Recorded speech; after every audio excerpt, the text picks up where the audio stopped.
Issa Sangaré, basé ici dans la capitale américaine. Il nous rejoint sur ce plateau. Bonsoir. Merci d'être là. Soumeylou Boubeye Maïga, nommé en septembre 2017 par le président Ibeka, avait été reconduit en septembre de l'année dernière après la réélection du chef de l'État. Ce départ qualifié de surprenant, veut-il dire que le président a fini par lâcher son Premier ministre? Pourquoi?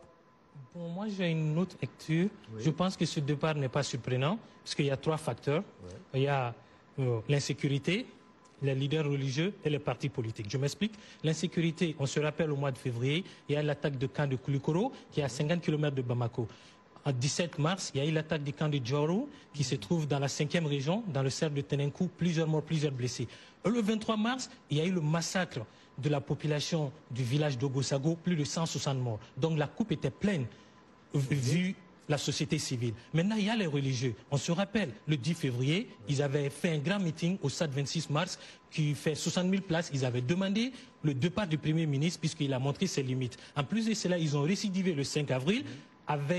Ils ont appelé toute la population malienne, dont une marée humaine dans le centre de Bamako, à la place de l'indépendance. Ils ont encore appelé le départ du Premier ministre. Et le troisième facteur, c'est les partis politiques. Le Premier ministre sortant Soumeylou Boubeye Maïga, en espace de 2 mois, entre décembre et février, de 4 députés, il s'est retrouvé à 21 députés. Ce qui fait que les partis politiques, y compris la majorité et l'opposition, sont tous devenus fâchés, mécontents contre ce Premier ministre. Ce qui fait que tous les ingrédients étaient réunis pour pousser ce Premier ministre à la sortie.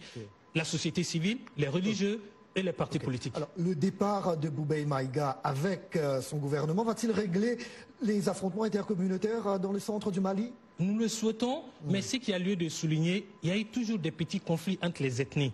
Mais ce qu'on souligne, c'est que la presse est en train d'avancer. Conflit intercommunautaire entre Peul et Dogon, les chercheurs qui sont sur place nous font savoir que ce sont des mercenaires qui viennent tuer les Peuls. Et ils s'habillent en tenue chasseur. Mais ce qui a lieu de souligner, ce qu'on appelle les Dosso n'est pas seulement une ethnie, ça regorge plusieurs ethnies. Donc en tant que tel, il n'y a pas de conflit intercommunautaire. On veut créer un conflit intercommunautaire et nous souhaitons que le nouveau gouvernement qui sera sur place va pouvoir régler cela. Mais il y a eu l'apparition également dans cette région du groupe djihadiste du prédicateur Amadou Koufa, qui recrute prioritairement parmi les Peuls. Alors, le nouveau gouvernement qui va être nommé, va-t-il pouvoir vraiment désarmer les milices et anéantir les groupes djihadistes qui continuent de sévir dans cette partie du Mali? Comme on le dit, le pouvoir reste à l'État.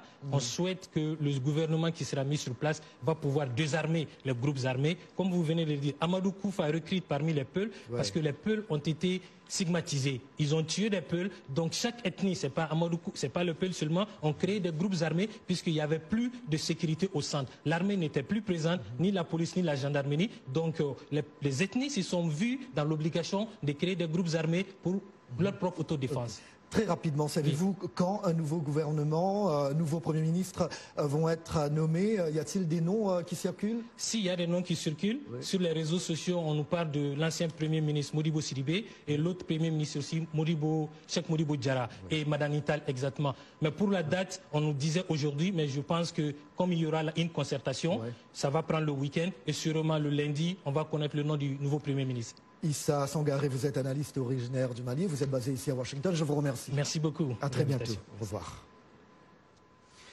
Boko Haram multiplie les attaques meurtrières dans les pays voisins du Nigeria. La dernière en date a provoqué